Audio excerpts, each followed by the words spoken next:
ಕಂಡೋರ್ ಮಕ್ಕಳನ್ನ ಭಾಳ ದೊಡ್ಡ ಆಳ ನೋಡ್ತಾರೆ. ಅದೇ ಇಲ್ಲ ಸರ್, ನಮ್ಮ ಇದರಲ್ಲಿ ನಮ್ಮ ನಾಯಕರದ್ದು ಯಾವುದು ಏನೂ ಪ್ರಾಬ್ಲಮ್ ಇಲ್ಲ ಸರ್. ಇಲ್ಲಿ ನಮ್ಮಲ್ಲಿದ್ದಂಥ ಸ್ನೇಹಿತರು ನಮ್ಮ ಜೊತೆ ಮಾಡಿ ನಿಮ್ಗೆ ವೋಟ್ ಮಾಡ್ತೀವಿ, ನಾವು ಕಾಂಗ್ರೆಸ್ ಪಕ್ಷಕ್ಕೆ ವೋಟ್ ಮಾಡಿ ಅಂತ ಅವ್ರು ಹಳ್ಳ ತೊಳಿದ್ದು ನಮ್ಮನ್ನ. ನಮ್ಮ ನಾಯಕರು ಯಾರು ನಮ್ಮನ್ನು ಕೈ ಬಿಡಲಿಲ್ಲ. ನಮ್ಗೆ ನಮ್ಮ ಪಕ್ಷದಲ್ಲಿ ಯಾರ್ಯಾರು ಇದ್ವೋ ನಾವು ಯಾರು ಟೂರ್ ಹೋಗಿರ್ಲಿಲ್ವಲ್ಲ, ನಾವೆಲ್ಲ ಹೋಟ್ಲಲ್ಲಿ ಇದ್ವಿ. ಯಾರಾದ್ರೂ ಎಸ್ಕಾಟ್ ತೊಗೊಂಬಂದ್ವ ನಾವು? ಇಲ್ಲಲ್ಲ, ಅವ್ರ ಹತ್ರ ಒಬ್ಬೊಬ್ಬರೇ ಒಂದು ಸಿಂಗಲಾಗಿ ವೋಟ್ ಮಾಡಿದ್ರಲ್ಲ. ನೀವು ಕಾಶ್ಮೀರಲ್ಲಿ ಇಟ್ಟಂಥವ್ರು ಯಾರು? ಇದೇ ನಮ್ಮ ಸಂಸದರು ಇವತ್ತು ಈ ಥರ 2 ಕೈ ಹಿಡ್ಕೊಂಡು ಕರ್ಕೊಂಬಂದರು. ನೀವು ಗಮನಿಸಿದ್ದೀರಾ? ಈ ಸ್ಥಿತಿ ಯಾವತ್ತಾದ್ರೂ ಇತ್ತ? ನಗರಸಭೆಯಲ್ಲಿ ಇತ್ತ ಈ ಸ್ಥಿತಿ? ಏರ್ಫೋರ್ಸಲ್ಲಿ ಬಾಡಿ ಗಾರ್ಡ್ ಹಾಕ್ಕೊಂಡಿದ್ರು. ನಾವು ಯಾರಾದ್ರೂ ಹೋಗಿದ್ವಾ ಏರ್ಪೋರ್ಟ್ಗೆ? ಅವತ್ತು ಹಿಂದಿನ ದಿವಸ 11ನೇ ತಾರೀಕು ರಾತ್ರಿ 9:30 ಗಂಟೆಯಲ್ಲಿ ನಾವು ನಮ್ಮ ಮಿನಿಸ್ಟ್ರು ಜೊತೆಯಲ್ಲಿದ್ವಿ. ಈ ಸದಸ್ಯರೆಲ್ಲ ಬೇರೆ ಕಡೆ ಕುಳಿತಿದ್ರು, ನಾವು ಮಾತಾಡ್ತಾ ಇದ್ವಿ. ಸೀತಾರಾಮು ಇದ್ರು ನಮ್ಮ ಜೊತೆಯಲ್ಲಿ. ಮಾಧ್ಯಮಗಳವರಿಂದ ಫೋನ್ ಮೇಲೆ ಫೋನ್ ಬರ್ತಾಯಿತ್ತು. ಏನು ಸರ್ ನೀವು ಏರ್ಪೋರ್ಟಲ್ಲಿ ಒಂದು ನಿಮಿಷ, ಏರ್ಪೋರ್ಟಲ್ಲಿ ಬೌನ್ಸರ್ಸು ಇವರು ಯಾರು ಸ್ಥಳೀಯ ಪೊಲೀಸ್ ಸಪೋರ್ಟು ರೌಡಿಗಳನ್ನು ಎಲ್ಲ ನಿಲ್ಲಿಸ್ಕೊಂಡು ಈ ಥರ ಮಾಡ್ತಾ ಇದ್ದಾರಂತೆ ಅಂತ ಬೈಟ್ ಕೊಡ್ತೀವಿ, ಬನ್ನಿ ಅಂತ ಸುಧಾಕರ್ ನಮ್ಗೆ ಕರೀತಾ ಇದ್ದಾರೆ ಅಂತ.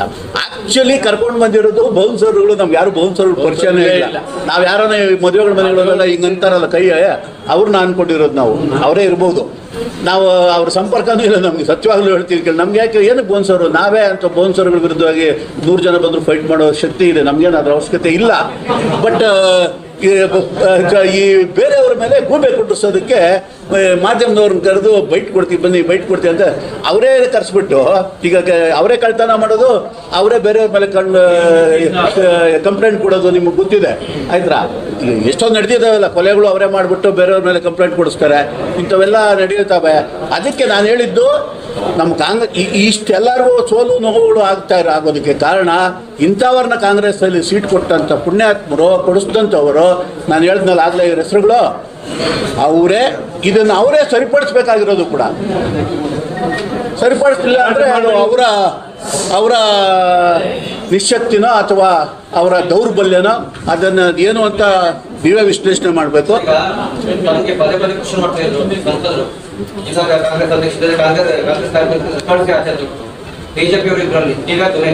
ನಾವು ಹೇಳ್ತಾ ಇದ್ವಲ್ಲ, ಕಾನೂನಲ್ಲಿ ಅವಕಾಶ ಇದೆ. ಯಾವುದೇ ಪಕ್ಷದ ಅಧ್ಯಕ್ಷರು ಆ ಪ್ರಿಮಿಸಸ್ ಅಲ್ಲಿ ಬಂದು ಇಟ್ಕೊಡ್ಬೋದು ಅಂತ 1:20 ಆಗೋವರೆಗೂ ನಾನು ಆಚೆ ಹೋಗಲ್ಲ ಅಂತ ಅಲ್ಲೇ ನಿಂತಿದ್ದು ನಾನು. ಈಗ ಬೇರೆಯವ್ರು ಬಂದರು, ಪೊಲೀಸ್ನವ್ರು ತಳ್ಳಿದ್ರು, ಅದು ಪ್ರಶ್ನೆ ಬೇರೆ. ನಾನು ಆಸ್ ಎ ಜಿಲ್ಲಾಧ್ಯಕ್ಷರಾಗಿ 1 ಗಂಟೆ 20 ನಿಮಿಷದವರೆಗೂ ನನಗೆ ಅವಕಾಶ ಇದೆ ಅಲ್ಲಿರೋದಕ್ಕೆ.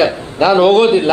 ಆಯ್ತಪ್ಪ, ಅವ್ರಿಗೆ ಅಷ್ಟು ಧೈರ್ಯ ಇದ್ರೆ ಎಲ್ಲ ಹೋದ್ರಲ್ಲ. ನಮ್ಮ ಸದಸ್ಯರು ಹೋದಂಗೆ ನಾವು ಯಾರನ್ನೂ ಕೈ ಹಿಡ್ಕೊಂಡು ಬಸ್ಸಲ್ಲಿ ಕರ್ಕೊಂಡು ಬರಲಿಲ್ಲ, ಮೊಬೈಲ್ ಕಿತ್ಕೊಂಡಿರಲಿಲ್ಲ, ಅವ್ರವ್ರ ಕೈ ಕೊಟ್ಬಿಟ್ಟಿದ್ವಿ.